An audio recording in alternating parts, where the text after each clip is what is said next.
Bismillahirrahmanirrahim. Assalamu alaikum hürmetli qarindoshlar. Sual ve cevap namlı programımızın yeni sani arqali sizler bilen yüz görüşdük. Programımızın aziz ve daimi mehmini Şarkı Türkistan Ulemalar Birliği'nin reis vekili Mahmudcan Damallam, riyasetçi men Abdulahad Ucat. Mahmudcan Damallam, hoş geldin programımızga kıymetli vaktlerini çıkarıldığı için Allah rahmet kılsın.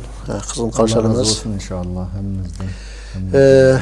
Hürmetli televizyon görgüç qarindoshlar, bugünkü programımızda din insanın fakat Allah bilen bende arasındaki münasebetke ve ibadetke alakadar işlerine has siyasi, ictimai ve dünyalık işlerine aralashmaslığı kerek degan muşu qarash to'g'ri mu? O'xshamagan ideya ve fikir egileri vatanning yani bizning Sharqi Turkistonning mustaqillik yo'lida qandaq hamkorlashish kerak degan temalar haqida qisqacha to'xtalib o'tamiz. Hurmatli damolam, programımızı başlasak.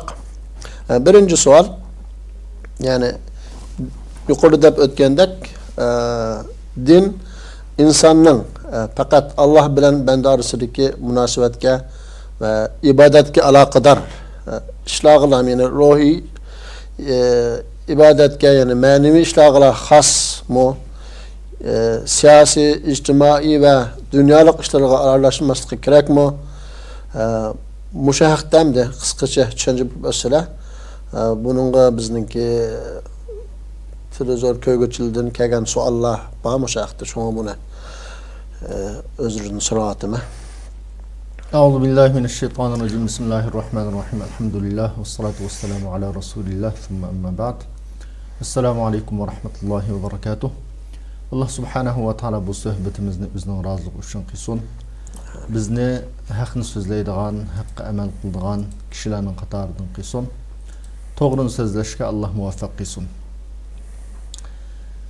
Din insonningki faqat Allah bilan bo'lgan munosabatiga aloqador yoki ibodat kalam munosabatlik, undan boshqa kundalik hayotiga alakası yok. Ya ki dünya işlerine, ictimai siyasi işlerine aralashmaslik kerak degan bu qarash İslam dünyasına nisbeten yeniden uzun bolsa 150 yıl yaqi paydo bo'lgan bir qarash deyishga bo'ladi.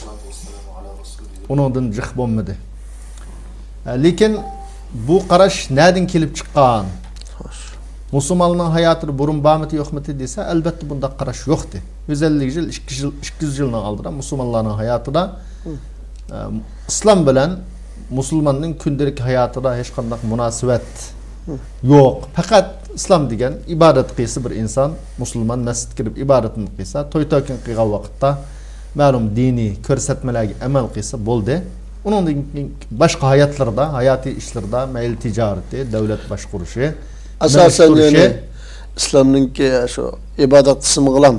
Meniştürüşü bular bilen dinle münasebeti yok ya ki dinle münasebeti bulmaslık kerak degan bu ideya asaslık 150 yıl 200 yıldan bu yan bir kısım Avrupa'da, Garip'te okugan ziyalilardan, Garip'te okugan ilim igillerden şu yerdeki medeniyet karışı, dinge boğan qarash təsirlenip şu sebepten bu İslam dünyasında kelip çıkan, meydana kelgen. Bu Garip'te bu qarashninki, bu ideyanın meydana kelishidagi asosiy sebep nima o? Dese birinci Hristiyan dini bilen İslam dinininki hayat qarashi o'xshamaydi. O'xshamaslik qaysi tarafda desa, birincisi İsa aleyhisselam Musa aleyhisselam elib kelgan dinni mükemmellashtirgan. Ve şundaqla yüze qat'iy hakimiyet işleriga İsa aleyhisselam hayatida aralashmagan, davet bilen shug'ullangan, to'g'rini yetkizgan, hatta İncilninki ma'lum İncillarda kelgan Yahudilar İsa aleyhisselamni sinash uchun shu chaqdagi podshoh bilan aralig'ida bir ziddiyat paydo qilish maqsadida Muşunda padişaha baş tölesak bolamdı deb so'rgan vaqtda İsa alayhissalomninki sizlar podshoga berishga tegishlikni podshoga beringlar. Allohga berishga tegishlikni Allohga beringlar deb mushundaq deganligini bayon qilingan Injilda. Bu gapninki rostligi yo yolg'onligi aniq emas hamda. Biz buni hem %100 yolg'on deyolmaymiz va shundaqla rost deyolmaymiz hamda. Chunki bizning dinimizda bu haqda bayonot kelmagachga Hristiyanlar o'zining dinini va shu jumladan Tavrat, Injilni o'zgartib o'tgan bo'lg'achqa, nurg'un o'zininki havoyi havaslari, hatto butparast bo'lgan o'zining qarashlarini buni kirgizib o'tgan bo'lg'achqa, buning haliqi ya andati ya mandat degan olmaydi. Lekin Hristiyan dini nurg'un ishlarda siyosiy masalalarga xususan ilgirki davrda İsa alayhissalomning zamoni va uningdan keyingi zamonlarda bular ojizlikda yashagan, hakimiyet tutib bakmagan.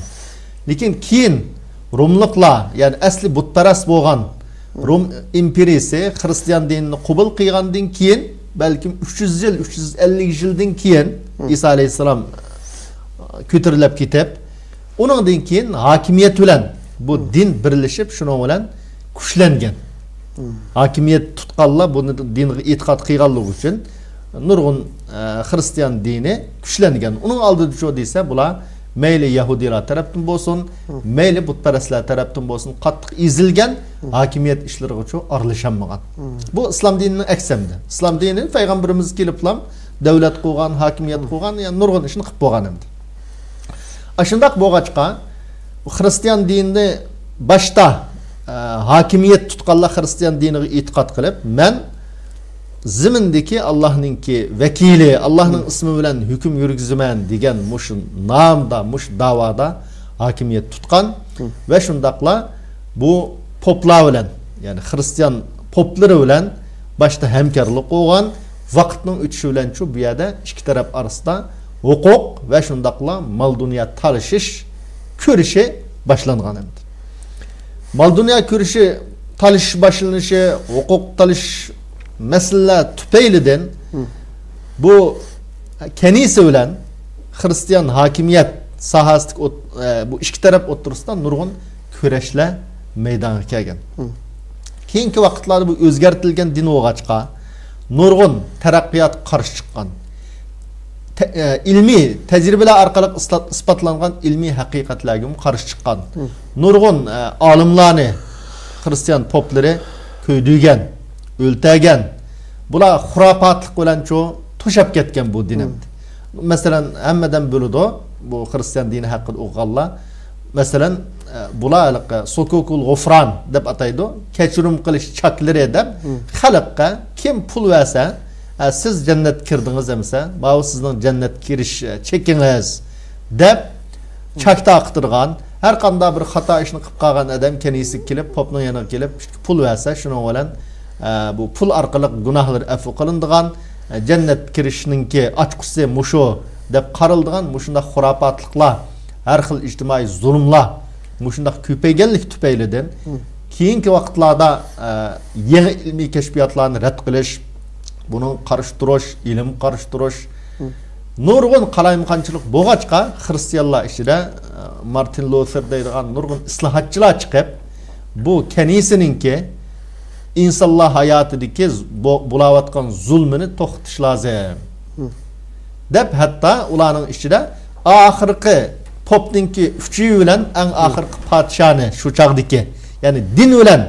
boshqarayotgan podshoni darg'asgan vaqtda shu chaqda xalq quturdi bularning zulmidan degan mushundaq qarashlarni o'ttirib qo'yish orqali bu yerda xalqning erkinligi kanisidan bo'lsin yoki ilahning ismi bilan deb hukm qilayotgan podsholar bo'lsin, bularningki zulmidan xalqni qutqizish uchun mush ikkilisini yo'qotib, zodi dinninki davlat boshqarish, hayotga aralashishdan iborat bu tarafini cho'qim yo'q qilish lozim degan fikrlar o'ttirib qo'yilib, shuningdan keyin barbara vaqtning o'tishi bilan jonlanib Fransiya inqilobining g'alba qilishi, keyin bu milliy davlatlarning qurilishi orqali Hristiyan dunyosi cho desa, aslida to'g'risi ularni o xato dinni tashlab to'g'ri tarafni izdishi, dinning to'g'ri tarafini tepişi lazımdı.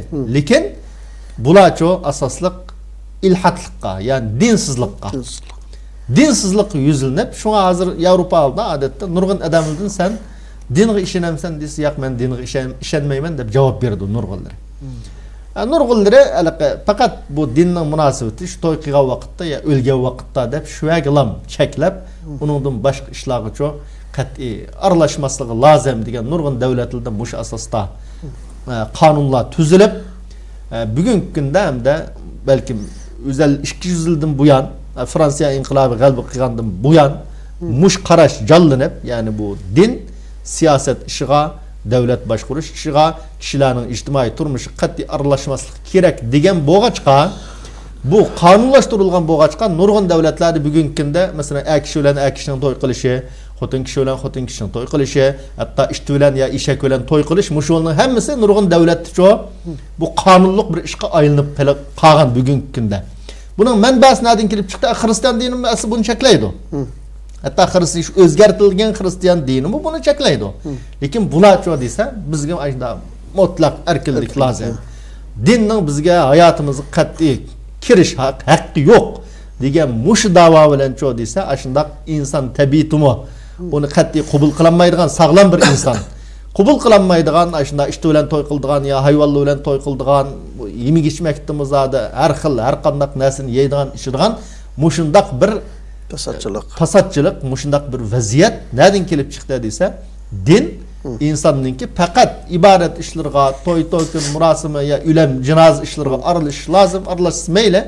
Uningdan boshqa insonning ijtimoiy hayoti qat'iy aralashmaslik kerak degan mushu natijadan kelib chiqdi. Bu natijadan kelib chiqishning sabab bo'lgan narsa o'zgartirilgan din ve shundaqla dinning nomi bilan meyli kanisadan bo'lsin, meyli hakimiyet tutgan şu çağdaki padişahlarning qo'li orqali bo'lsin, xalq qilingan zulm, xalq qilingan dafsandichilik, xalqning mol mulkini xohlagancha talon-taroj qilib elib olish, mushularning hammasi shu mush natijani keltirib chiqargan. İslamga bunun bir o'xshash tarafı bormi desa, albatta İslamga qat'iy bunun o'xshaydigan tarafi yo'q, İslam diniga. Lekin mushuna bilan hamda bizning yaqindan biri, meyli vatanimizning o'zida kommunizmning zulmi ve shundaqli kommunizmning ta'siri bilan ta'sirlangan ilm egillari, shuning maktablardan ta'sirlangan ilm egillarininki iddiasida ve shundaqla chet ellarda har qaysi Yevropada olsun, u ham bu yerda o'qigan bir qism Uyg'urlarning iddiasidimi mushundaq bir iddia paydo bo'lib, xuddi xalqninki mustamligida qilishi, taraqqiy qilinmasligi, masalan, mushularning hammasi xuddi dindak, mushunda ko'rib qilib, qachoniki mushu din kishilarning hayotidan yiroq bo'lsa, din kishilarning hayotiga alohida ta'sir ko'rsatmasa, balkim biz mustaqil bo'lishimiz mumkinti, balkim u bo'lishimiz mumkinti, bu bo'lishimiz mumkinti degan qarash mushadin kelib chiqig'liq hamdi. Bulumi shu masalan İslam dünyasına kirgan vaqtda bu fikir ikki xilga bo'linib, birisi masalan faqat mulhidlik, mesela Allah'ını inkar qilish, yana biri Allah var ama bu yani Allah bo'lgan bilan bu bandalarninki Allah'ın aloqasi faqat ibodat yoki shundaq masalalardan bo'ldi, lekin faqat siyosatga, ijtimoiy bu hayotlik ishlarga aralashmaslik kerak deb ma xildikisi fikir bakroq İslam dünyasına tarqab, onundan keyin chunki bizning vatanimizga ziyolilar ya u buluningkini miska masalan siz degandek mush fikr yamrab kirib nima uchun bunda ayrılgan desa, chunki İslam dünyasida kiriblam masalan bu din degan ziyonliq, bu din tashlash desa, uni hech kim qabul qilmaydi. Asosi 99% adam faqat dinsizlik tashviq qilish shu, uning qarshi turdi, uni qabul qilmaydi. Bunu güzel gösteriş, çıraylık gösteriş için bu prensip ne? Ya tamam, siz namazınızı okusanız okun. Ya ki toy qilganda nikah qilsanız qiling. Lekin devlet işine bu din aralashsa, mana mujda bizning İslam dunyosidagi xaroblik mushadin kelib chiqdi. Qarang Yevropaga. Bular hech qanday ishga, davlat ishlariga, siyosat ishlariga din aralashtirmagan bo'g'ashqa, shu ashuna gullandi, taraqqiy qildi. İslam dünyası şu dese, bu din muşa hakimiyetki arılışı velep, şu sebepten Müslümanlar terakki kılmadı mana degan mayusunda ya bizning vatan desak, masalan bizning vatanni xalq musulmon bo'lg'achqa mush Xitoyning mustamlikasida qoldi. Masalan, yoki u bo'ldi, bu bo'ldi degan matarafni chiroyli ko'rsatish orqali, lekin asli g'oyada cho'ng farq yo'q. Lekin faqat dinsizlik chaqasa xalq qabul qilmaydigan bir fikrga aylanib qolgan bo'lg'achqa, ondan yo'q, dinga e'tiqod qilsak bo'ladi. Lekin din faqat ibodat bilan cheklanish lozim. Kishilarning ijtimoiy, siyosiy hayotiga bo'lgan ta'sirini kesish lozim degan qarashni bir tarafdan musulmonlarni bir aldash, musulmonlarni mush yeng iddia, yeng fikriga qanoatlantirish. Amaliyotda biz payg'ambarimizning hayotiga qaraydigan bo'lsak, dinimiz qaraydigan bo'lsak, aslida mush din loyiqida jamiyatda tatbiqlansa, din loyiqida musulmonlar mush dinning ko'rsatmasiga amal qilsa, aslida bu adolatni vujudga chiqqan bo'ladi. Zulm albatta yo'qolgan bo'ladi. Kishilarning ijtimoiy o'zaro munosabatlari nihoyat go'zal bo'lgan bo'ladi. Lekin bu yerda siyosiy tarafdan islom dunyosi zulm bormi yo'qmi desa albatta bor. İctimai tarafdan zulm bormi yo'qmi desa albatta bor. Kishilarning mol-mulkini davlat nomi bilan bo'lsin, ya din nomi bilan bo'lsin, bulash bormi yo'qmi desa albatta bor. Lekin bularning hammasini islom dini uni qabul qilgan dinmi masalan desa, yo'q, albatta islom dini buningdan xoli. Lekin musulmonninki xatoligi xuddi bu yerda dinninki xatoligidek tasavvur qilinib, yoki hokimiyat ustikilinki. Shu sababdan kelib chiqqanimda. Biz Qur'oni Karim qaraydigan bo'lsak, din aslida cho desa umumiy din bu. Musulmonning kundalik hayotiga uxlashidan tortib, o'g'onishidan tortib, to'y qilishidan tortib, tug'ilgandan tortib o'lgichilikcha mush musulmonning hayotiga ma'lum hukmi va ma'lum qarashini bayon qilgan din bu. Alloh Qur'oni Karimda va ma arsalnaka illa rahmatan lil alamin. Ey Muhammad sallallohu alayhi va sallam, biz sizlarni butun dunyoga rahmat qilib avatdik dedi. Mush butun dunyo deganning qatida albatta eng birinchi bo'lib inson bor. Hayvonot bor. Zimin bor. Davlat bor. Hamminasi bor. Hamminasiga bu din asl rahmat din bu. Şu Peygamberimiz ne dedi dese, "İza qataltum fa ahsinul qitla."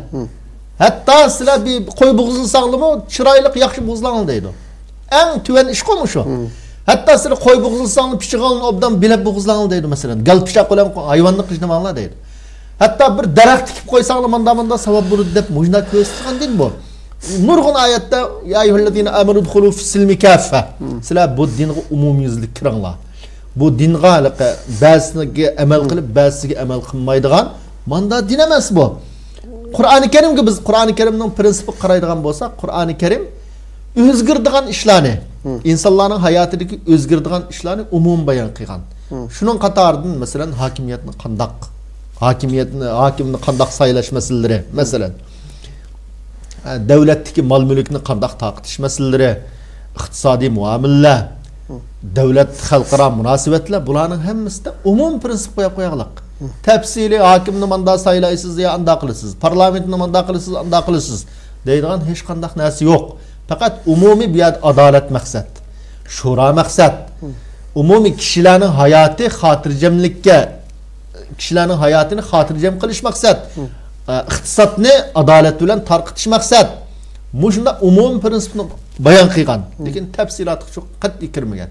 Lekin ibodat masalalarida jo desa, ibodatni tafsili bayon qilgan. Namozni manda o'qiysiz, hajni manda qilasiz, Ramazonni manda qilasiz, zakatni manda berasiz. Deb ibodat qismi qaraydigan bo'lsak, dinning nihoyat tar doirada tafsili bayon qilingan. Muomalat qismi, davlat boshqarish qismlari umumiy asas prinsiplar o'tirib qo'yilgan, lekin buning tafsilotini musulmonlar hayotning taraqqiy qilishi, dunyoning taraqqiy qilishi bilan nurg'un masalalarni saylash masalalari, masalan, nurg'un masalalarda har xil uslubni qo'llanib, lekin oxirgi natija shu, bu yerda adolatni vujudga chiqarish, kishilarning xotirjamligini vujudga chiqarish, mol-mulkni xohlagan odam, ya mayli hokimiyat egasi bo'lsin, mayli davlatdagi boy bo'lsin, davlatning mol-mulkini xohlagan dafsandi qilish, xohlagancha bulantaraj qilishini cheklash, mush prinsiplarni asas qilgan, mushning tayangan asosda musulmonlar qanday shaklda hokimiyat qo'ysa bo'ladi. Shuning uchun Qur'oni Karimda masalan dinimiz vallazi ja'ala lakumul arda zalulan famshu fi manakibiha wa kulu min rizqi. Masalan, Hristiyanlık masalan, o'liqi ma'lum odamga chak verib, gunohini kechiradigan yoki ma'lum odamning ilmini rad qiladigan. Manda ish yo'q, qat'iy yo'q hamda. Ziminni Alloh sizlarga bo'ysundirib berdi, bu ziminda qanday tirishchilik qilsanlik qilib, hammadan o'xshash o'zingning mol mulkini, o'zingning rizqini tepib yanglab. Masalan, ilm haqida va qur robbi zidni ilma. Diniy ilm demaklik mushadi masalan xos.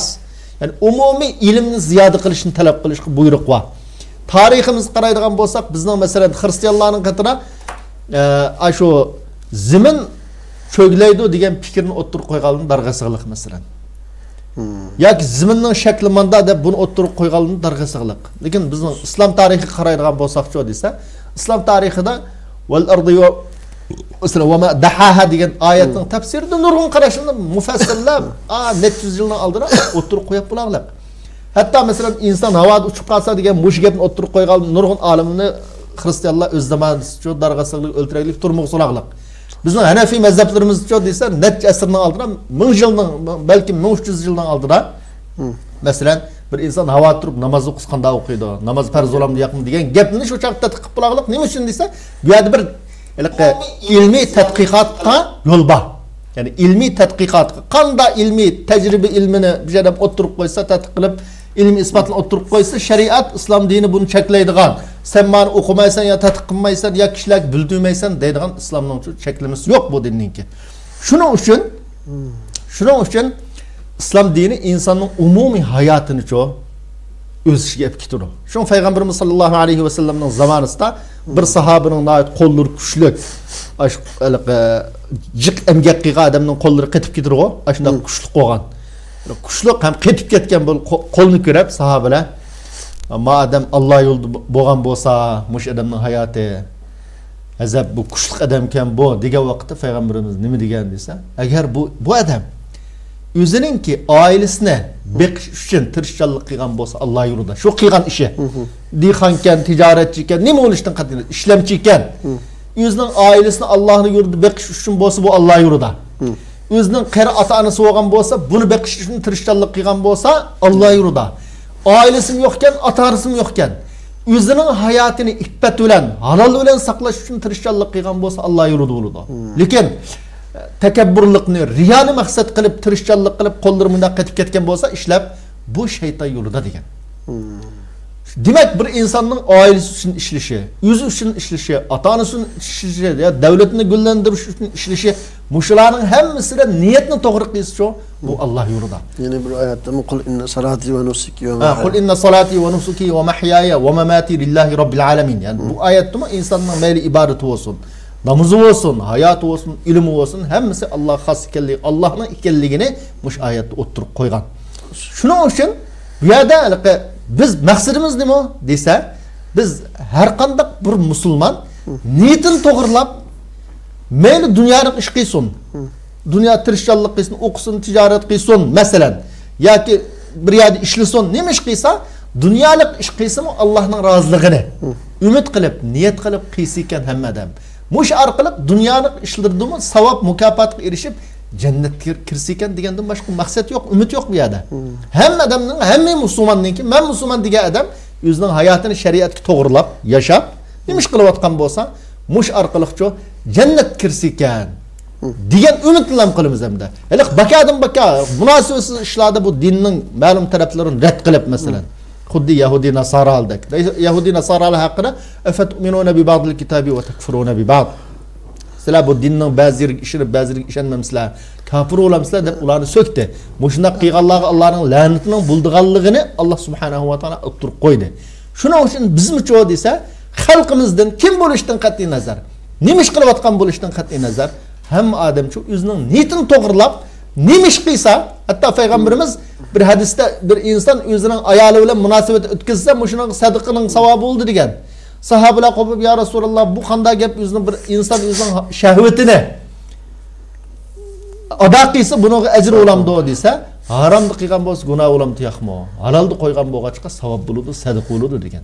Hamma odam niyatini to'g'rilab, dinni to'g'ri bir tushunib, o'zining nima ish qilayotgan bo'lishdan qat'iy nazar, shariatga uyg'un bir yashab, shu orqali Allohning roziligiga erishib jannatga kirsa degan bilan chaqiriq qilamiz. Matirib uçuklandı hem de bu sualınki ikinci bir kısmına qarsak, onu közünü yirak kılıp olmaydı. Bu sual soğuçumu belki şunu maksat qilmoqchi mumkin. Hem de bu mesela din fakat şu ibadet yoki ruhaniyat tarafıyla alaqalıq şunun bilan meşgul bo'lish kerak.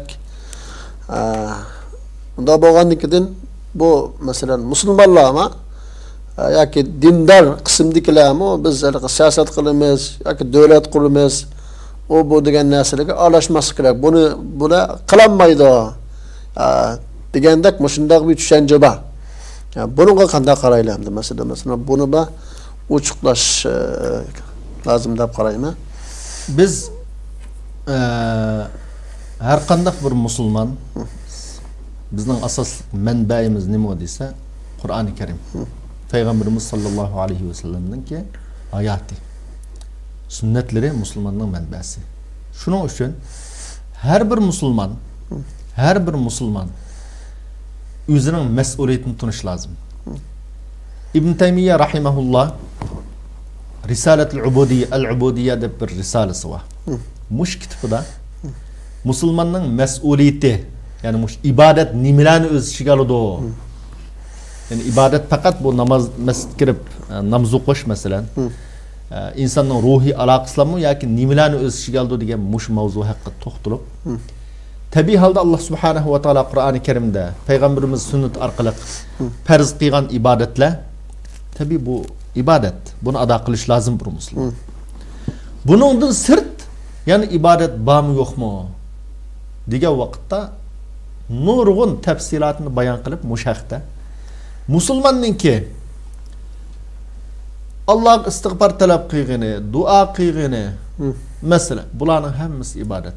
Musulmonning ota-onasiga yaxshilik qilishi, musulmonninki ailesiga yaxshilik qilishi, davlatga yaxshilik qilishi, bularning hammasi ibadet deb kelib, mushuning qatoridan shu musulmonning zulmiga qarshi turishi, munkar, ya'ni xato ish qarshi turishi, yaxshi ish qilib buyurishi, Alloh yo'lida jihad qilishi, mushularning hammasi ibadet degan. Shuning uchun biz musulmon bo'lish sifatimiz bilan biz zolim qarshi turishni ibadet deb bilamiz. Besivelengan ziminni qol zalimdan tatip elishni şu yolda cihat qilishni ibadet deb bilamiz. Bu haqqimizni hech qanday bir odamninki bunu qilmasangiz o'ltisiz deyish haqqi yo'q. Deyish haqqi yo'q. Asholu bir qilibdimi? Musulmonlar azod qilinmaydi deganlar ayda deganlar bo'lsa, menimcha Uyg'urlarning qatorida odam yo'qdi deyman. Ayda deganlar bo'lsa bir azod qilib, mana biz azod qildikmi vatanni, Sharq Turkistonni. Qalsangiz necha vaqtni yoq dinning gapini qilib azod qilinmagan desa, o'chaqda uning javob bermas. Uning javob bermas. Lekin hozircha hammamiz o'xshash kemida.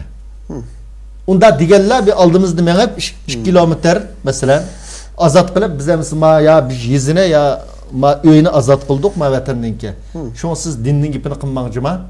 Dinning gapini qilganlar azod qilinmaydi degan benimiz yo'q. Bizda xil faoliyatda bo'lgan bo'lsak, u kompyuterni oldida o'tirib yozgan bo'lishi mumkin. U gapini hech qanday jafo tortmay turib. To'g'ri. Bu azodlik yo'li, bu jihad yo'li, kurash yo'li, vaqt kelsa molni, jonni berishga tegishli yo'l. U gapni qilib o'ltag'anga qiyg'inolgan ish emas. Bizning xalqimiz musulmon xalq. Tarixdan buyon biz umumiy bo'lgan inqiloblarga qarsak, bu inqilobning oqisida chuqum dinning ruhiy qo'zg'ash kuchi bor. Buni har qanday insofli bir odam bo'lsa, buni Xitoy e'tirof qilganlik ya buni. Kommunist Xitoy bu shu bizning vatanni besvagandan buyon 49dan buyon ta hozirga qadar bo'lgan inqiloblarning natijasidan nimani bildi desa, zodi bu inqilobni asosli qo'zg'ash kuch mush dindarlardan keldi ekan. Agar alohida dindar bo'lmagan bo'lsa-mu, lekin diniy ruhdan keldi ekan deganlar kommunist tunidi. Kommunist tunigan bo'lg'achqa shu bizning asosli dinimizga hujumni asosli mushni qartyapti. Shuning uchun biz har qanday vaqtda Qur'oni Karimning biz ko'rsatgan yo'li shu. Bu zalim qarshi turish bizning diniy mas'uliyatimiz. Biz buni birinchi diniy mas'uliyatimiz Allah bizga farz qilgan, bu zulm qarshi turishni. Vatanni ozod qilishni Allah farz qilgan. Allah yo'lda jihad qilishni Allah farz qilgan deb turib qilamiz. Mushuning bilan birga tabii şu vatan chunki musulmonninki haqqi nima desa, payg'ambarimizning ko'rsatmasi bo'yicha har qanday bir odam o'zining dinini qo'g'dash yo'lida kurash qilsa, ziminni qo'g'dash yo'lida, melini qo'g'dash yo'lida deb bor. Shu mol degan zimindan cho'ng mol yo'q hamda. Melni qo'g'dash yo'lida, o'zining obro'yini qo'g'dash yo'lida kurash qilsa, mana bu Alloh yo'lida kurash qilgan bo'ladi deb ko'rsatdi. Unda bo'lgandan keyin biz qaraydigan bo'lsak, bizning hozir dinimiz dafsanda qilinib o'tibdi. Ziminimiz dafsanda qilinib o'tibdi. Obro'yimiz dafsanda qilinib o'tibdi. Demak, diniy tarafdan biz har tarafdan payg'ambarimiz ko'rsatgan jihad yo'liga kirish bizning gadinimizga farz bo'lgan bir ish bu. Biz mushularning hammasini uchun diniy ibodat Allah bizga farz qilgan ish deb yashaymiz. Mushu haqda kurash qilamiz. Agar g'oyimizga yetarsak fa biha va ni'mat mush dunyoda. Agar g'oyimizga yetanmay xuddi burunqi nurg'un kurash qilgan vatanimizning ichida bo'lsin, sirtida bo'lsin, mush g'oyi bilan yashab, mush g'oyi yo'lida tirishchanlik qilib, o'lib ketib qolsak, xuddi burunqilar o'lib ketgandek Allohning dargohida-chu, Allohning mukofotiga erishamiz. Maniyat bilan yashaymiz biz. Shunga payg'ambarimiz sollallohu alayhi vasallam qanday bir odam Alloh yo'lida jihad qilishni niyat qilib, o'zining ko'pisi o'lib ketsa, shu shahidning ajri mukofoti beriladi degan. Shuning uchun bizning bu yerdagi maqsad, g'oya, hayot nima bo'lish lozim desa, mush g'oyini tiklash, mush yo'lda tirishchanlik qilish, g'oyaga yetsak Allohning fazli, Allohning ne'mati. Yetanmay mush yo'lda o'lib ketib qolsak-chu, shahidlarning maqomidan o'rin olish, Allohning roziligiga erishish. Biz qarindoshlarimizni ashundaq bu dinning davosini qilsanglar, masalan, vatanni mustaqil qilolmay tinglar degan qarindoshlarimizga, Uyg'ur do'stlarimizga deydigan so'zimiz nima desa, siz dinni zodi sirtqa chiqarishimiz lozim. Din bu davoga aralashishimiz lozim deb yazsangiz masalan. Biz musulmon deb qaraymiz shu qarindishimizning chunki ikki masala hamda. Birisi hozir siz degandek bu din bunga aralashmaslik kerak desa, yana biri bular bir ish qilolmaydi yoki bo'lmaydi masalan. Bu din da bunda siyosat, ijtimoiy bu narsa yo'q. Deydigan nima odamda. Dinda o yo'q deganlik shu nadonligi hamda. O dinni bilmaganligi, tushunmaganligi yoki boshqa madaniyat bilan ta'sirlanib ketganligi. Mukammal din ishkanligini bilmaganligi. Bilmaganligi yo boshqa madaniyat bilan ta'sirlanib ketganligi. Va yoki bo'lmasa islom dunyosida bo'layotgan xafalik musibatdan umidsizlanib bu din aralashsa masalan Suriyada olsun ve dunyoning har qaysi joylarida bo'lsin, bunda xafalik keldi ekan degan bir xamxiyal kallaga kirib qolgan bo'lishi mumkin. Shu sababdan ashuna degando. Lekin bu yerda ham masalalarga ayrim qarash lozim. Hamma vaziyatga ayrim to'xtalish lozim. Bizning umidimiz nima desa, shundoq degan qarindishimizning bir musulmon bo'lgandan keyin men mushu kurash yo'lamni vatanni ozod qilish yo'lam bu Alloh ham rozi bo'lgan, Alloh buyurgan ishkan bu degan maniyat bilan yashasa, mush niyat bilan kurash qilsa, agar shu g'oyaga yetanmay o'lib ketgan taqdirda Allohning roziligiga erishsa, umidimiz shu. Shunday Allohning roziligiga erishib, ma dunyoda vatanni mustaqil qilolmay o'lib ketib qoldi deylar masalan. Qiyomat kuni mahrum qilib qo'yadi. Agar dinni chetga qayirayotgan taqdirda dinning mening hayotimga ya davlatni mustaqil qilish kurash hayotim qat'iy munosabati yo'q degan ma tushuncha bilan yashab mustaqil Allohning fazli bilan tirishchanlik bilan xalqaro vaziyatning mushunga bir tayyor bo'lishi bilan vatanimiz mustaqil bo'lsa qo'yma dunyodan bo'lsa azroq bir nimaga maqsadga yetdi, g'oyaga yetdi deb tasavvur qilila. Agar unda bo'lanmay o'lib ketib qolsa desa, oxiratdan mahrum qoladi endi baka. Uningdan biz dunyoda foydalanmagan taqdirdimi yoki dunyoda g'oyaga yetanmagan taqdirdimi qiyomat kuni Allohning dargohida, Allohning huzurida bir Allohning roziligiga erishgan mush qarindishimiz, bir Turkistonlik bir o'zini men musulmon deydigan odam bo'lgandan keyin shu ideyadagi odamlimi Allah'ın razılık erişsiken. Undaq demeymi? Bu din arlaşmaslık gerek, bu demeymi? Küreşlik kıyığını buludu. Bizning xalqimiz musulmon xalq, dunyoning hammasi uni biladi. Bir adam voy men xristian bo'lib ketdim, masalan Uyg'urdan biz chiqib hozir. Men xristianman. Men sizlarning diginingni qilaman. Mening vatanimni mustaqil qilib beringlar desa, masalan. Bir kishi qilib bermaydi, sen xristian bo'lsa ham ma'qul deb. Chunki ashular biladi. Ashular bizning xalqning musulmonligini, musulmon bo'lganlikdan izlayotganligini, bu musulmon xalqni yana Allohu akbar degan shuar o'yg'ita oladiganligi, harakatlantira oladiganligini ashular biladi. Obdan biladi. Bularning nurg'un tadqiqotlari bor. Musulmonlarni zodi Qur'on o'yg'itadi. Musulmonlarni Allohu akbar shuari o'yg'itadi deb shu islom dunyosini besib olgan vaqtda nurg'un maqsadlar, g'oyalar shu musulmonning hayotidan Qur'onni ayirish, ya'ni musulmonning hayotidan dinning ta'sirini yo'qotishga shular kuchaqliq nurg'un davlatlar Hindistonni besib olgan vaqtda nurg'un ishlar bulog'liq, Ahmadiyya firqasi shular paydo qilganlik masalan. Bular obdan biladi. Shuning uchun bir odam men vatanimni mustaqil qildim, ayda desam, meni bir g'arb allari ya Amerika qo'llab qolamiki deb men xristian bo'lgandan boshlab deganga ular voy siz xristian bo'libsiz, biz bir din ekanmiz, emisma vatanimizni ilg'a deb unda berdigan ish yo'q. Ya'ni bu bir xam xiyol. Navolamda yuqoridagi gaplarning asosi xulosasi din insonningki faqat Alloh bilan banda orasidagi munosabatga ibodatga xos emas ekanligi, balki din mukammal bir din bo'lib, bu siyosiy, ijtimoiy va iqtisodiy dunyoning hamma ishlarga ya'ni o'xshash darajada olish haqqi borligi, musulmonlarning o'xshash shaklda olish haqqi borligini tushunib yetdik. Dinning ham mushuning asosiga qurganligi, mushuni tashabbus qilganligini bildik. Sizlar yuqorida deb o'tdilar, biz vatanimiz Sharqi Turkistonni ozod qilish yo'lida, ya'ni dindarlar, boshqa butun qismdagilar, ya'ni har xil ideologiya, fikr egilari hammamiz o'xshash bir kiyimining ustidagi odamlar dedilar.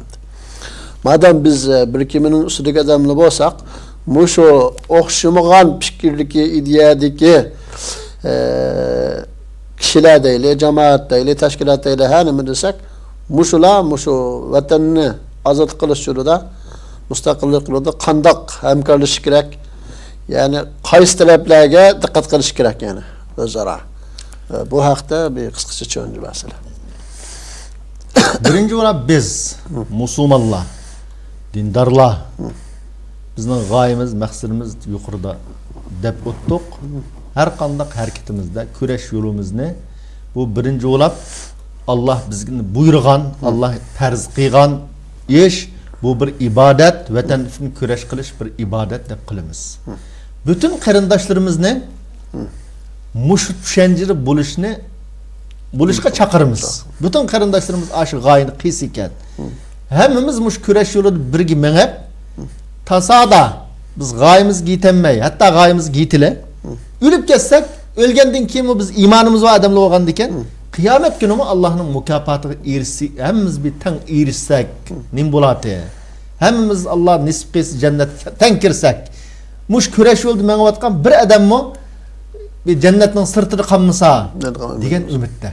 Muşun teşebbüs kılımız ve karındaşlarımızla muşunu çakırımız. Hemimiz bu Allah'ın razılığı, Allah farz qilgan ishga mav degan umid, niyat, g'oya bilan qilib ma kurashni, ma xizmatni mush orqali Allah'ın razılığına tan erishish, o'lgandan keyin mo mukofotlanish, dozaqdan qutulish, jannatga kirishdan iborat bu sharafga hammamiz birga erishsak degan tashabbusda mushunga chaqiriq qilishimiz lozim. Bu hammamizningki boshlatib bo'lmaydigan majburiyatimiz. Xo'sh. Bu yer ikinci bir mesele kelip çıkadımda. Tabi halda men ve sizler ve muşu dindar, din uğalla, dinge itiqat qilganlar hammamizninki bir kelgüsü xuddi sahabelerinin zamanındakidek ve onundan keyinki güllengen İslam davridagi güllengen devletlerini kuruş, şundaq devletlerini intilish, şundaq devletlerinin buluşuğa bu bizning çoğu arzuyumuz, ümidimiz. Arzuyumuz, ümidimiz. Muşunaga tirishchanlik qilamiz.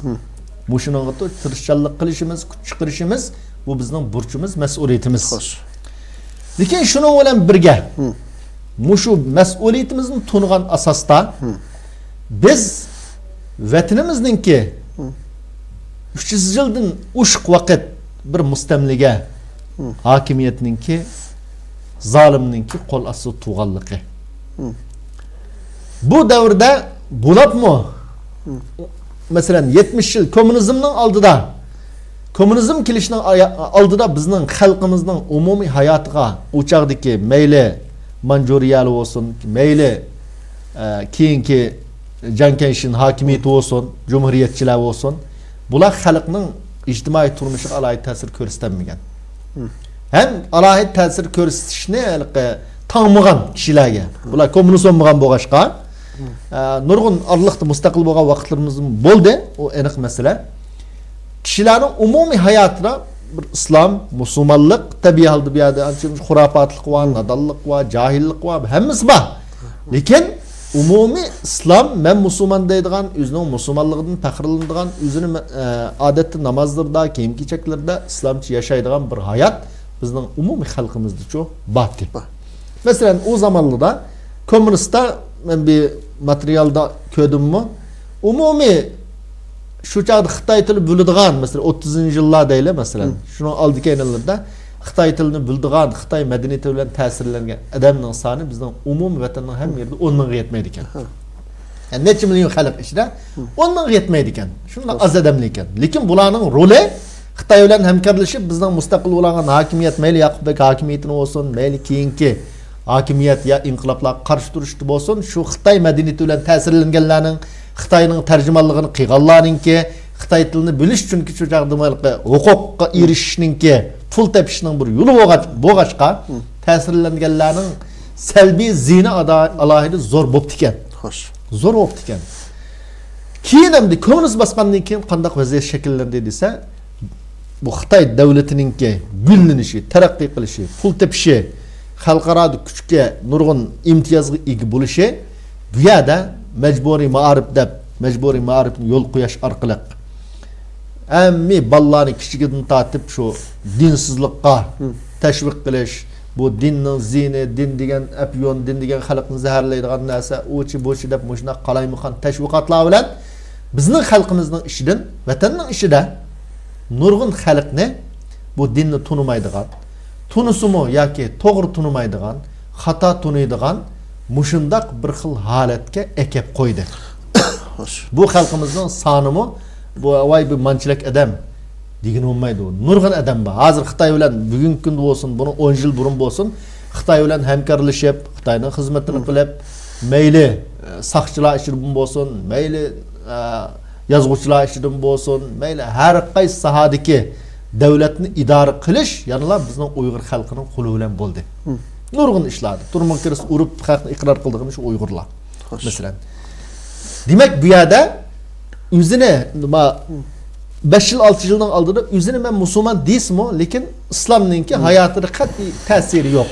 O ibodatda yo'q, muomalatda yo'q, aroq sharobda hamiyada bor. Mushundan nurg'un xalq varmi bu yerda. Bo'libmi keyingi kunda 5 yilni Xitoyning asosli kuchab qilayotgan ish nima desa, xalqni dinsizlashtirish. Nurg'un haram xato ishlarni inkor qilishga, ya'ni haram ishlarni qilishga majburlash, halol ishlardan cheklashga bularni majburlash, mushundaq bir vaziyatda yashayapmiz endi. Mushundaq bir vaziyatda dindor bo'lish suhbatimiz bilan chet eldagi yoki vatandagi hech qanday bir odamningki men shu bir davlat qurmanki, ya bu dinga e'tiqod qilmaydiganlar yoki harom ishni qildiganlar ya bu davlatda uylido yoki hayot yashayman desa, men sizgan siziq bo'yicha yashash lozim. Bo'lmasa men buni qilich bilan ya miltiq bilan ya tapancha bilan etib o'ltirman deydigan iddiada bo'lish yoki bundaq fikr qilish bu dinimizning ruhiga zid ish. Dinimiz kishilarni uni o'ltirish uchun, kishilarni zo'rlab, turmuqqa solab, qijnab, ma dinga e'tiqod qilsan, ma dinning hukmi bilan yashaysan deb unda zo'rlashga kelgan din emas. Biz payg'ambarimizningki hayotiga qaraydigan bo'lsak, islom da'vatining taraqqiyoti, gullanishiga qaraydigan bo'lsak, mushunda bo'lgan endi. Mushunda bo'lgandan keyin bizning mas'uliyatimiz nima? Desa, shuqum bu xalqni shu necha yil kommunizmning shu zulm qilishi, majburlashi bilan dindan majbur jiroqlashtirilgan, dinni tunimas qilib o'tilgan bir bechora xalq hamda. Bu xalq cho nurg'un vaqt bu dinning haqiqatini tunutishga biz buyurilamiz diniy tarafdan. Dinning haqiqatini tunutishimiz lozim. Bu vatandagi kelgusidagi ishlar Allohning fazli bilan vatanimizni qo'lga olsak, cho'qim xalqqa bu dinning to'g'ri tarafini tunutish, kommunizmninki bu xalqqa sağan zulmini cho pash qilish, rasvo qilish, kommunizmning naqadar bir kesal afet ekanligini xalq tunutish bu ahli ilmlarninki, ustozlarning majburiyati, mas'uliyati. Chet elda cho hamda, chet elda mustaqillik yo'lida harakat qilayotgan tashkilotlar qarta iddimiz yoki yo'linishimiz nim bo'lish lozim desa, tabiiy holda biz yuqoridagi hamma odam Allohning roziligini izlasa, mush orqali g'oyaga yetsak, ulab ketsakmi jannatga tankirsak degan umidda. Lekin hamma odamning bu xil tushuncha kelishi balkim oson emas. Ya nurg'un siyosiy ta'siri va turayotgan davlatlarning ta'siri va dunyo vaziyatining ta'siri va nurg'un ishlar bor. Unda bo'lgandan keyin biz bu yerda qanday qilishimiz kerak desa, mush zulmga qarshi turish, shu vatanimizni elish, tajovuzga qarshi turish yo'lida shuqum hamma odamcho hamkorlashish lozim. Qanday yo'linishda bo'lishdan qat'iy nazar. Bunun biz İslam dinimizde bunun qarta bir yol yo'q ko'rsatma bormi desa, bunun qarta alohida bir ko'rsatma bor. O yani mesela dindarlar bilan yoki boshqalarning hamkorlashishida demoqchi bo'lsam. Masalan, birinchi o'lab islom tarixida, payg'ambarimizning tarixida Hilful Fudul deb atalgan. Nima uchun yani Hilful Fudul deb atalgan desa alimlarimiz bunun nurg'un fazilatlik, insoniyatning manfaatini qo'g'daydigan nurg'un fazilatlik yaxshi ishlar jug'lashgan bo'lg'achqa, mush yaxshi ishlarni vujudga chiqarishga ittifoqlashgan bir kuch bo'lg'achqa bular shundaq atalgan. Ya'ni yaxshi ishlar ittifoqi degandek bir mazmundagi gap ham. Buningki kelib chiqishidagi asosiy sabab nima bo'lgan desa, payg'ambarimiz sollallohu alayhi vasallamning 20 yosh vaqtlari. Payg'ambar bo'lishdan burunqi. Zubayd degan yerdan, ya'ni Yamandagi bir shahardan bir odam kelib, o'zining mal-mulkidan bir mol kelib, Qurayshlardan bo'lgan Vail ibn As degan bir odamga bu malni setib ekan. Satgandan keyin bu odam o malning pulini bermagan. Bermagandan keyin o adam bu yoqqa berib, "Bundan malimni satgandim, pulni bermadi" desa, Vail ibn As degan Qurayshning ishidagi cho'ng bir odam, hurmatga sazovor odam. Bu adamga nurg'un odamlar gap qilishdan cho aymangan. Gap qilinmagandan keyin bu odam Kabening tuyuk kelib, Vail ibn Fahr u qabila, bu qabil deb nurg'un qabilalarning ismini atab, mushunda men mal satgandim, melimning pulni bermadi, menga bir yordam qilgan odam yo'qmi? Degandan keyin bu yerda Zubayr ibn Abdul Muttalib degan kishi men zodi bu ishni men qo'yib qo'ymayman.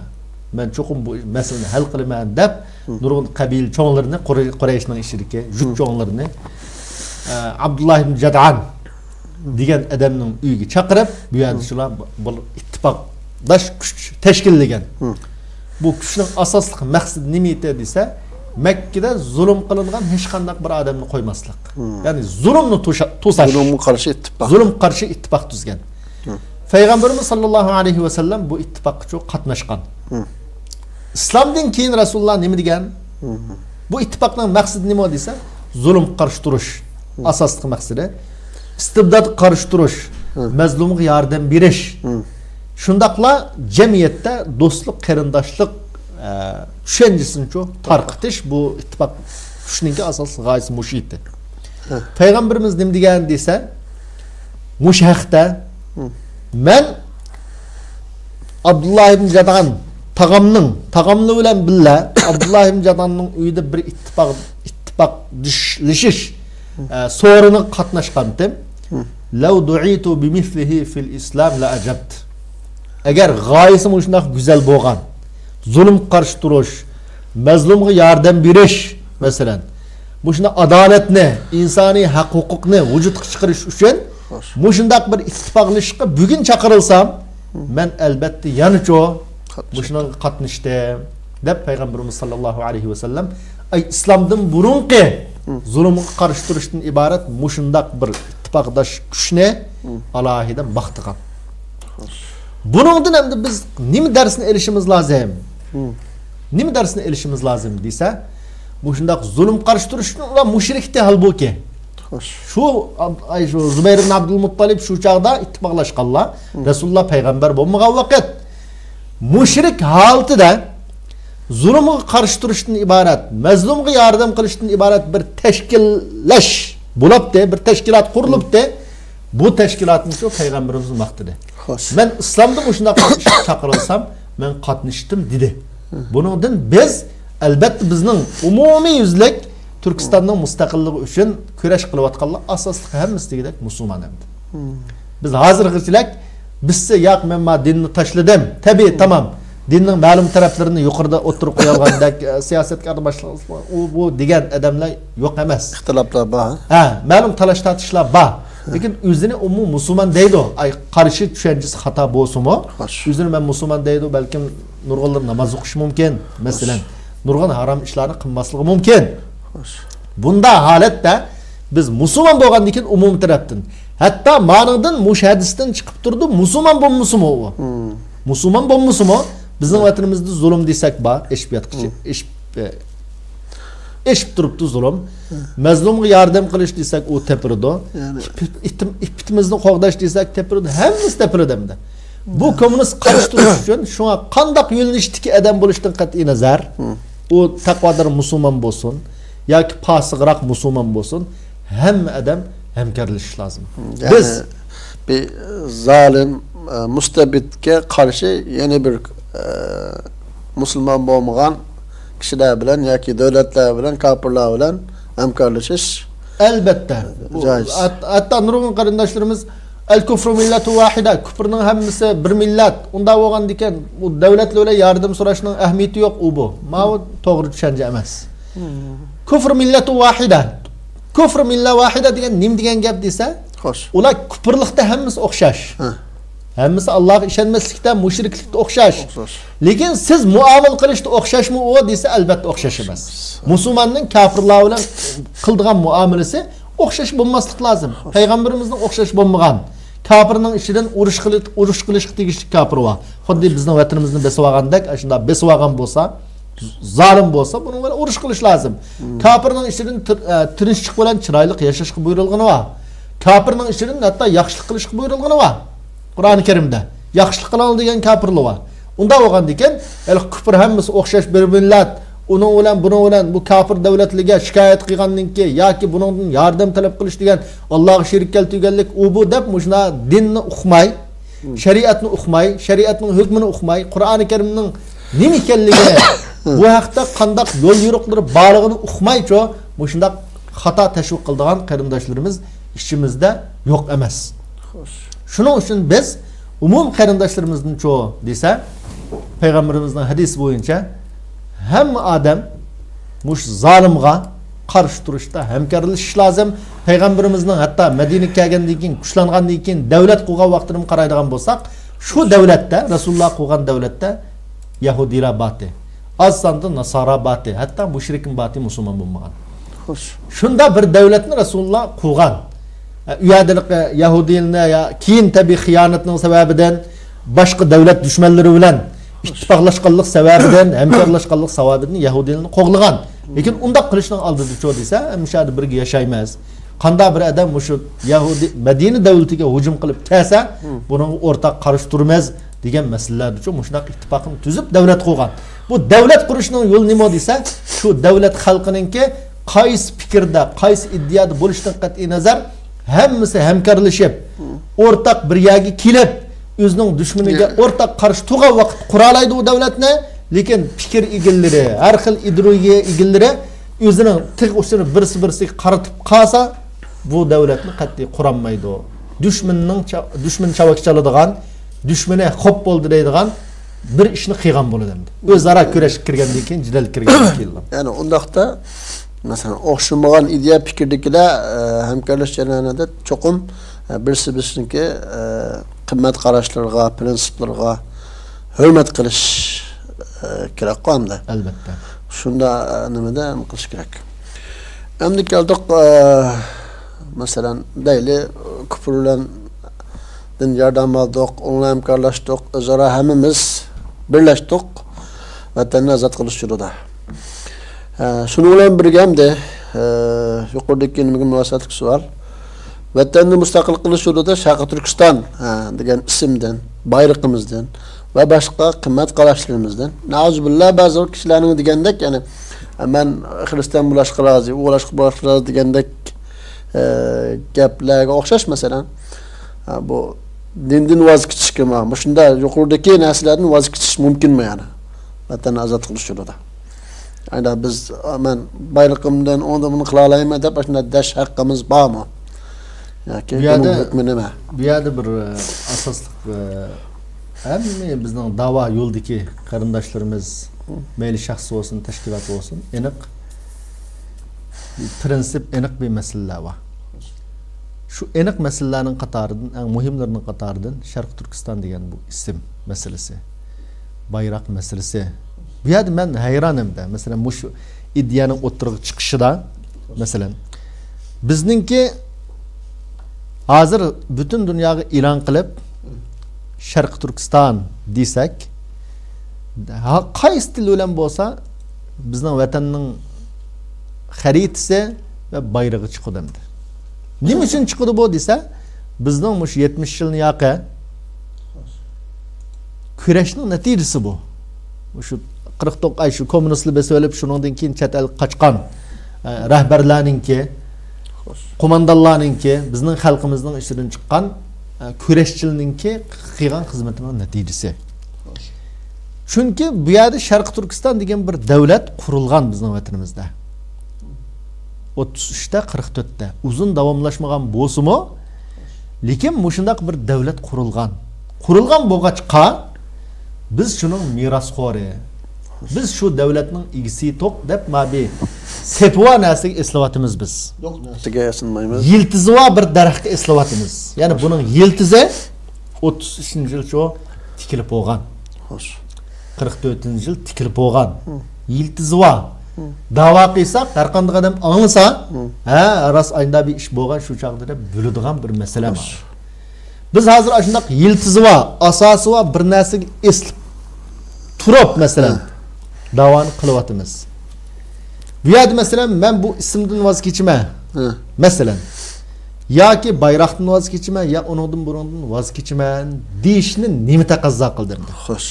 Uningdan voz ketganda masalan biz düşmanimizga olsun, do'stimizga olsun nima deymiz, nima da'vo qilamiz hamda? Xo'sh. Ash tuproqni da'vo qilmasak shu ismdagi nima da'vo qilamiz? U chaqda masalan ya Qashqa, ya Xotan, ya Aqsu deb noyimizning ismi bilan da'vo qilamdik masalan. Ya Uyg'ur deb da'vo qilamdik masalan. Xo'sh. Bu yerda masala biz tarixiy bizning ilgirki qo'mondonlarimiz mush vatanning mustaqillik yo'lida tikib ketgan daraxt va ma'gan yo'l va To'lagan qon badal va to'lagan badal va buni hurmat qilish lozim. Xo'sh. Hech kishim bizga manda bir gap bo'lsa, masalan deylamdi. Masalan, hozir Rossiya masalan, Amerika, u bu davlatlar, cho'ng davlatlar birlashib masalan, ashunning qarshi bo'yicha maga ba Sharq Turkiston desanglar, Rossiya qo'pab bizning achchig'imiz kelib qoladi.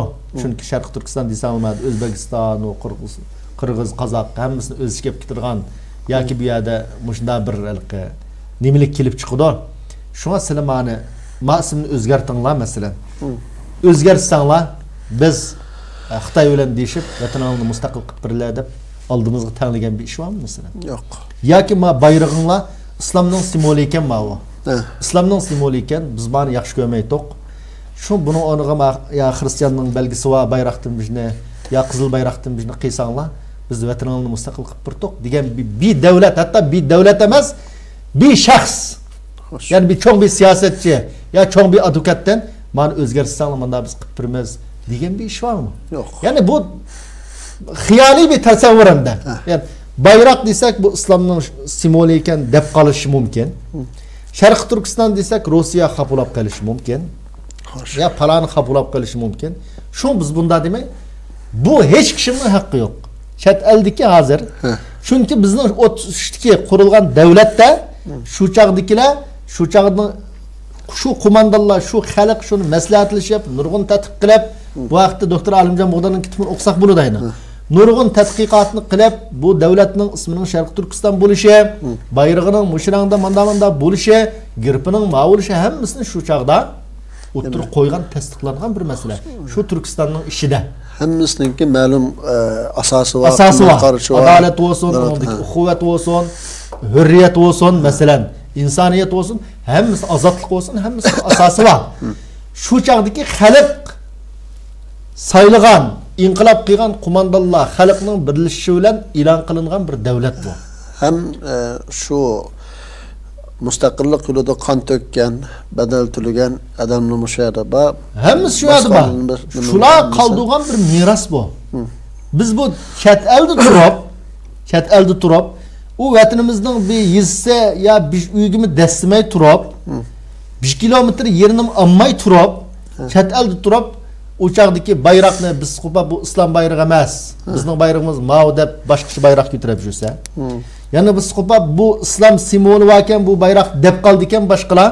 Shuning uchun bu bayroqni o'zgartirsak bo'ladi deydi. Hech kimning bunday haqqi yo'q. Bu kimning haqqi desa, shu biz vatanimizni mustaqil qilgan vaqtda. Vatanimizni mustaqil qilgan vaqtda şu çağda saylam ötküzdük, parlament saylandi. Şu çağda kelip o'ltirib andan şu xalqning vakilleri, xuddi 33 bo'lgandek. Şu çağda kelip o'ltirib andan ma vatanning ismini o'zgartirsak bo'ladimi qanda? Nurg'un talashlar bo'ldi ekan. Ya Rossiya unday ekan, ya bu falan bunday ekan. Deb şu çağda maslahat qilib, şu çağda shularning qarori bilan bir taraf bo'lsa, ayında qilamiz desa, mavsal aqlga uyg'un hamda. Xo'sh. Yani şu çağda xalq şu vatan mustaqil bo'lgan vaqtda nimani qaror qilsa, biz shuni qilamiz. Dish bu aqlga ham qonun nimaga uyg'un gap. Xo'sh. Lekin chet elda turib hech nima yo'q. Hech kimningki bu miros qoldirgan asosli yiltizi 33 tikilgan bu daraxtni men julib tashlaydim. Men buning o'rniga havoga asli yok. Havaga bir narsani tikdi. Yangidan ism, yangidan bayroq. Yangidan bayroq, yangidan girib, yangidan ma'ni qildim. Deyish hech kimning haqqi yo'q. Shu bu haqda haqqi yo'qlash bilan birga, ya'ni xiyonat ham desa. Bu haqda shunga har qanday bir siyosiyon obdan o'yinib gap qilish lozim. Obdan o'yinib, buning ma qilgan gapning qanchalik foydasi va qanchalik zini bor deb ma'ni bilan maslahatlashib shu ondan so'zlash lozim. Xo'sh. Allah razı olsun. Hazır bizge programımızda canlı yayına koygan kardeşlerimizden bir sual yaptı. Ben bir sual meselege okuyayım. Onunla bir cevap versinler. Kardeşimizin ismi Abdurrahim Mehmet. Diyen kardeşimiz ki. Deydi, ben bir sual sorayım. Chet elde hazır taraf bulup kettik. Ötkende bir partiyanın başlığı azalarını casusluqqa saldım. Öldür desem öldürüş kerakti dedi. Yani tağdikilerimi muşundaq işlerini azalarını buyurduğun iş var.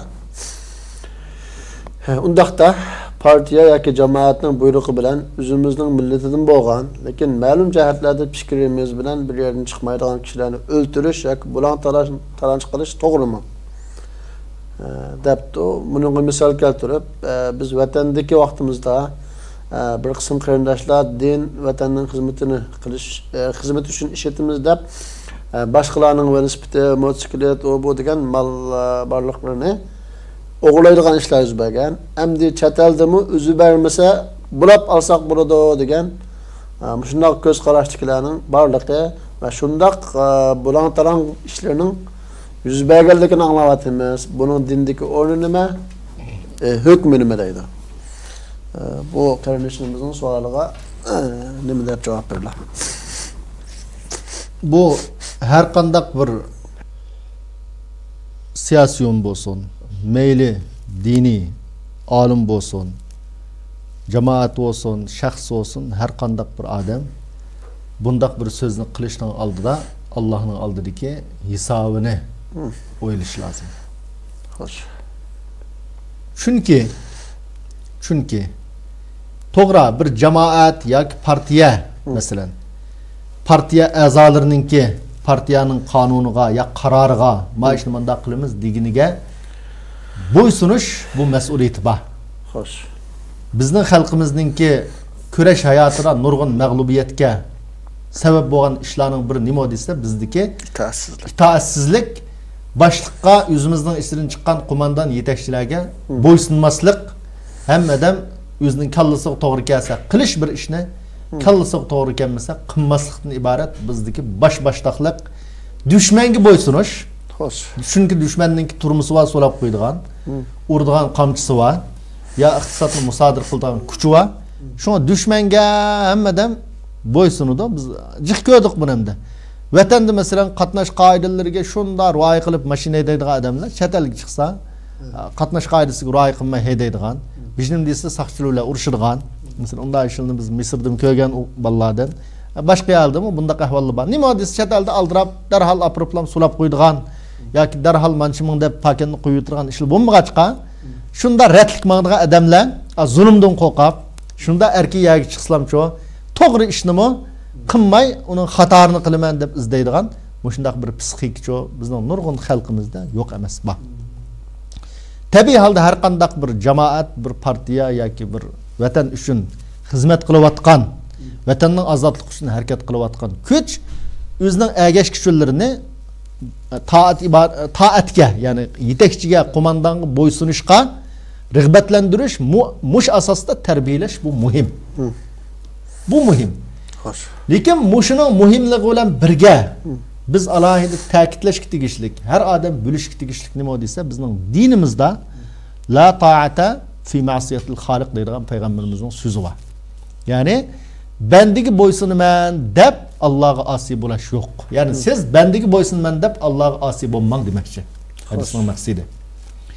Mushundaq bo'lg'achqa biz da'vo yo'lida, xizmat yo'lida birinchi qatim masalan siyosat shunda partiya yoki partiya boshlig'i o'lta desam o'ltirish lozim, ya bo'l desam bo'lish lozim degan gap bu dinimizningki yuqoridagi hadisga zid va shundaqla payg'ambarimiz sollallohu alayhi vasallamningki har qandaq bir hadis va vallazi nafsi biyadihi qatlu nafsin mu'min a'zamu indallohi min zavalid dunya dedi. Hoş. Yani bir musulmanni mening nafsim o zatning quldi bo'lgan Alloh bilan qasam payg'ambarimiz deydi. Bir mu'minni o'ltirish Allohning dargohida dunyoning yo'qolib ketgandan cho eg'ar buning oqibati, buning musibati deb mushnaq deglik ham. Hoş. Mushundaq aniq yo'l yo'riq tursa payg'ambarimiz sollallohu alayhi vasallamningki yana bir hadisda unsur axaka zaliman aw mazluman. Sen qarindishingga zolim bo'lsin, mazlum bo'lsin yordam ber. Degan vaqt sahobalar qo'pab, mazlum bo'lsin o yordam berami ya Rasululloh? Zolim bo'lsa qanday yordam berman desa, sen uning qo'lini zulmdan tusib olsang, shu yordam berganliging. Biz hozir ma gap orqali shu qarindoshlarimizni zulmdan tosmoqchi. Hech kishimningki Uyg'ur xalqining ichida kurash yo'lida fikri, iddisi o'xshamaganlikdan ya u partiyada ya u jamoatda bo'lmaganlikdan yana birisini o'ltirish haqqi yo'q. Uning mol mulkini musodir qilish haqqi yo'q yoki bulash haqqi yo'q. Nayt ig'ir jinoyat bu. Mol mulkni elish yoki bulash hammasi ig'ir jinoyat. Payg'ambarimiz sollallohu kullul muslimi alal muslimi haramun damuhu va maluhu va irduhu. Her qandaq musulmanning yana bir musulmonga tuvandagi ishlarining hammasi haram deydi. Ya'ni buningga tajovuz qilishning o'zi haram, eg'ir jinoyatni qilganlik deydi. Birinchisi nima desa buning qini. Ya'ni musulmonning qinini qat'iy to'kashga bo'lmaydi. Ikkinchisi melini bulash qat'iy bo'lmaydi. Obro'yini to'kashga qat'iy bo'lmaydi deb payg'ambarimiz cheklagan buningdan. Qur'oni Karimda va man yaqtul mu'mina muta'ammidan fajaza'uhu jahannam khalidan fiha va ghadiballohu alayhi va la'ana va a'adda lahu azaban azima. Qandaq bir odam bir mu'minni qasddan o'ltasa. Qo'mondan buyruq qildi deblam o'ltasa. Bundaq odamga Allohning la'nati uradi deydi. Buning jazosi nima desa, jazosi davzaxni mangu qilish.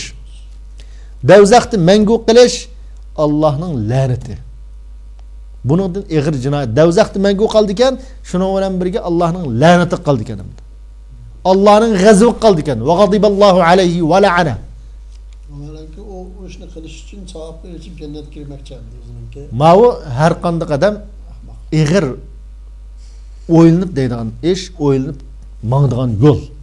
Bizning yaqin tariximizni qaraydigan bo'lsak, 98 da O'rta Osiyoda va shundaqli Pokistonda bu ishlar yuz bergan. Partiya buyurdi, ma'u bizsa ma demokratchi yoki o'chiti, bo'chiti deb, ya islomchiti deb, mushu men demokratchi, men islomchi degan mush ikki guruh o'ttirsida talashtat shulabcho partiya buyurgan deb O'rta Osiyoda uylab ketgan qarindoshlarimiz va Pokistonliklardan shu voqeada o'lganlar va bizning Turkistonlik, Sharq Turkistonliklardan shu ig'ir yaralanib hayot qolganlar va.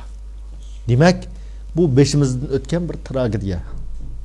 Buning zinini ta bugungacha tatib kelyapmiz. Bugungacha tatib kelyapmiz. Shuning uchun har qanday mayli tashkilot bo'lsin, jamoat bo'lsin, kim bo'lishdan qat'iy nazar biz agash kuchlarimizni, umumiy xalqimizni tarbiyalash tegishli muhim nuqta nima desa, har qanday bir Sharq Turkistonlikninki mush kurash yo'lidagi u nimichi bo'lsin, uning ideologiyasi, fikri nim bo'lishdan qat'iy nazar buning melig'i tegish harom, qenig'i tegish harom, buning obro'yi tegish harom degan asosda tarbiyalashimiz lozim biz xalqimizni. Buningdan boshqa yo'lning hammasi islomga zid. Jihad qilaman degan nom bilan bo'lsin, vatanni ozod qilaman degan nom bilan bo'lsin, hammasi o'g'irlik, vulonchilik. Buningdan boshqa narsa emas. Biz payg'ambarimizning hayotiga qarsak, qaysi bir g'azotda payg'ambarimiz musulmonlardan majburiy amsa hamma odam qanchalik bo'lsin o'ydan chiqsa, chiqmasang bunda majbur jazolaymiz seni degan bir vaqalik bormi? Shundaq deganlar shuni bir ko'rsatsin. Bu bir shubha desak ham yoki bir safsata yoki buning asosi nima zodi? Men shuni o'ylayman. Buning asosi nodonlik. Buning eng neviga tayinib nodonlik, dinni bilmaslik, dinni tushunmaslik, payg'ambarimizning hadisini o'qimaganlik yoki o'qimas qilish, Qur'oni Karimni tushunmaganlik. Payg'ambarimizning hayotidagi jihadga mol chiqarish masalasi birdan bir qo'llangan uslubi nima desa, qiziqtirish uslubi. Ya ayyuhan nabiyyu harridul mu'minina alal qital. Nurg'un oyat buyurganim shu. Qiziqtirish. Qiziqtirish qandaq bir odamni Alloh yo'lida jihad qilishga tayyorlasa, iqtisod chiqarsa, bu jihad qilgan bo'ldi. Xo'sh. Masalan, yoki qandaq bir odam o'zininki kichikgina yo'lini Alloh yo'lida xajlasa, manchilik xajlagan bo'ladi. Xo'sh. Deb, yoki sahobalarni o'zining mol-mulkini Osmon roziyallohu anhudak jiq mol berganlarga ma darra Usman ma fa'ala ba'da al-yawm. Xo'sh. Bugungi Alloh yo'lida xajlagan bu puldan keyin Osmon nima ish qilsa buni zayi yetkazmaydi. Ya'ni deb jannat bilan bishorat berish. Alloh yo'lida pul xajlashning ne qadar fazilatli ish ekanligi. Jihad uchun pul xajlashning ne qadar fazilatli ish ekanligi. Qur'oni Karimdan hamma yerda bi amwalikum va anfusikum. Xo'sh. Mush nayt ko'p yerda mushundaq keldi. Boshda mal zikr qilindi, undan keyin nafs, jon zikr qilinadi. Olimlarimiz nima deydi mushaqda?